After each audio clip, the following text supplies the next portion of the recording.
नमस्कार। क्या आप जानते हैं कि लोन लेने वालों की आंखों में किस किस तरह से धूल झोंका जा सकता है।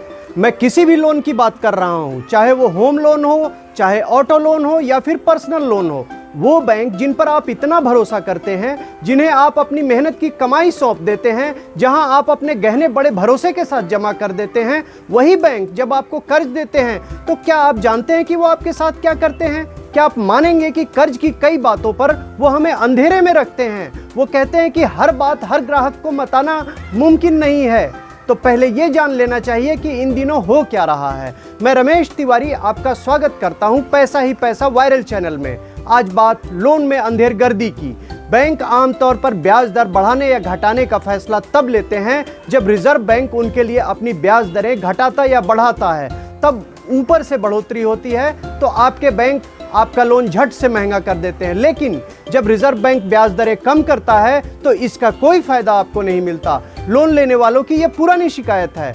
शिकायत आमतौर पर होम लोन और पर्सनल लोन लेने वालों की ज्यादा होती है और इस गड़बड़ी को ठीक करने के कई सारे उपाय किए गए, लेकिन कोई फायदा होता नहीं दिखता। असल में बैंक जो ज्यादातर होम लोन देते हैं उसका ब्याज फिक्स नहीं होता। बैंक वाले लोन देते समय इस बात को पेपर पर साइन करा लेते हैं। उसमें लिखा होता है कि समय समय पर ब्याज दरों में बदलाव हो सकता है।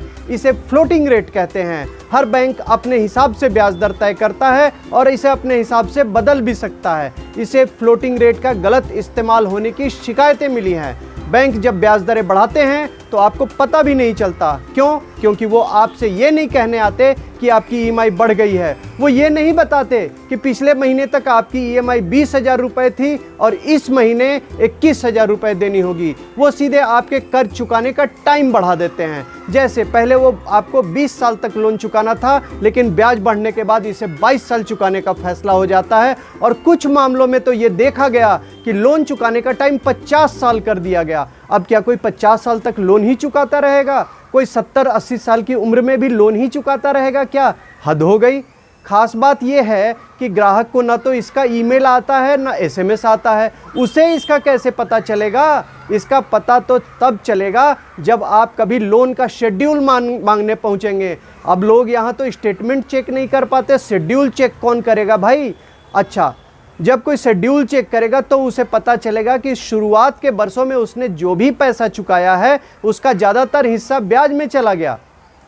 मूलधन में तो बहुत मामूली फर्क पड़ा। यानी होम लोन लेने वाला खुद को घर का मालिक कैसे कहे, उस पर तो असल हक बैंक का ज़्यादा है। और अगर किसी कारण घर बेचना पड़े तो ग्राहक के हाथ बहुत कम पैसा मिलेगा, क्योंकि बड़ा हिस्सा तो लोन चुकाने में चला जाएगा।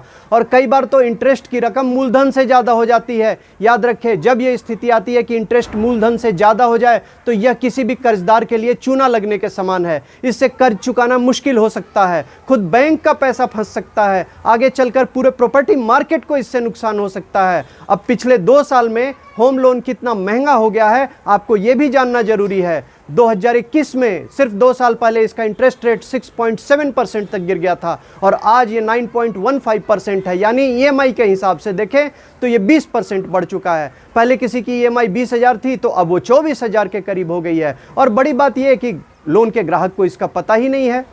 रिजर्व बैंक ने पिछले गुरुवार को यह बताया कि लोन पर ग्राहक को अंधेरे में रखने का खेल अब बंद होगा। उसे आम जनता से बहुत शिकायतें मिल रही थी। उसने खुद देखा कि लोन चुकाने का वक्त इस तरह बढ़ा दिया गया जिसे सही नहीं कहा जा सकता है। इसके लिए कस्टमर को कुछ भी नहीं बताया गया। जिसने लोन बंद करना चाहा उसे भी नहीं बताया गया कि इसके लिए उससे कुछ चार्ज वसूला जा रहा है। कई ग्राहकों ने चाहा कि अपना लोन दूसरे बैंक में ट्रांसफ़र करा लीजिए, बहुत मशक्क़त होगी। फिर कुछ समय बाद आपको पता चलेगा कि नया बैंक भी वही खेल खेल रहा है। अरे, साहूकार की गुलामी के किस्से आपने पुरानी फिल्मों में देखे होंगे। अब सवाल है कि क्या बैंक फिर से वही दौर वापस लाना चाहते हैं? अच्छा, लॉन्ग टर्म में देखें तो इसमें बैंकों को भी नुकसान है। अगर लोन महंगा हो गया है तो ये बात ग्राहक को बतानी चाहिए। वो कम से कम भ्रम में तो न जिए। उसे भी पता हो कि उसकी जिम्मेदारी बढ़ गई है, नहीं तो उसे लगेगा कि सब कुछ ठीक चल रहा है, पहले की तरह है।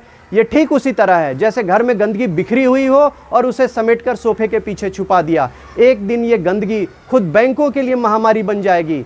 अब रिजर्व बैंक नियम बनाने जा रहा है।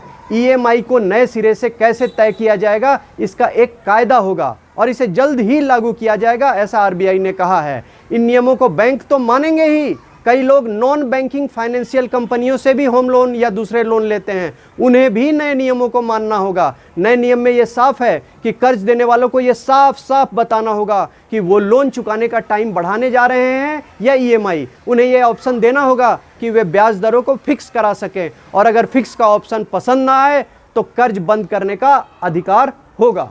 इन सब कामों के लिए अगर कोई मामूली चार्ज भी हो तो उसके बारे में पहले ही बताना होगा। सारी सूचना ग्राहक को पहले देनी होगी। बैंकों को यह भी देखना होगा कि अगर लोन चुकाने का टाइम बढ़ाया जा रहा है तो वो थोड़ा वाजिब हो। रिजर्व बैंक का मानना है कि कितना टाइम वाजिब हो, कितना नहीं हो, ये बैंक खुद देख सकते हैं, हर ग्राहक के हिसाब से फैसला कर सकते हैं। क्योंकि अगर टाइम वाजिब नहीं हुआ तो खुद बैंक को मुश्किल होगी। मान लीजिए कि किसी का लोन चुकाने का समय इतना बढ़ा दिया जाए कि वो रिटायरमेंट के बाद भी जारी रहे, तो फिर बंदा उसे चुका ही नहीं पाएगा। ये देखना होगा कि ग्राहक किस उम्र तक कर्ज चुका सकता है। रिजर्व बैंक ने इस बारे में अपनी चिंता बैंकों को बता दी है, और जो भी फैसला किया गया है उसमें एक और सवाल है। मान लीजिए कि अभी कोई फिक्स्ड रेट पर अपना लोन सेट करा ले, तो उसे आगे चलकर क्या दिक्कत नहीं होगी। ये माना जा रहा है कि अभी इंटरेस्ट रेट पीक पर है, इससे ज़्यादा बढ़ोतरी की गुंजाइश कम हो सकती है, आगे चलकर ब्याज दरें कम हो सकती है, तब फिक्स्ड रेट वाले को तो कोई फ़ायदा नहीं मिलेगा। तो इस वक्त कोई फिक्स्ड रेट में जाना चाहे तो शायद बैंक वाले तो खुशी होंगे। सो इस बारे में फैसला सोच समझ कर लेना होगा।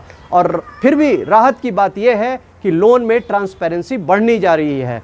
और एक और नई और बात बताते चलें, रिजर्व बैंक की ओर से पिछले गुरुवार जो जानकारी दी गई उसके मुताबिक बैंकों के लिए जो रेपो रेट है उसमें कोई बदलाव नहीं किया गया। लेकिन शुक्रवार को खबर आई कि 3 बैंकों ने लोन महंगा कर दिया। ये 3 बैंक हैं bank of Baroda, Canara bank और बैंक ऑफ महाराष्ट्र। उनकी दलील ये हो सकती है कि हमारा लोन रिजर्व बैंक के रेपो रेट से नहीं जुड़ा है, हमारा MCLR सिस्टम से जुड़ा हुआ है। अब सवाल यह है कि किसी का लोन रेपो रेट से जुड़ा है, किसी का लोन MCLR से जुड़ा है, ऐसा क्यों?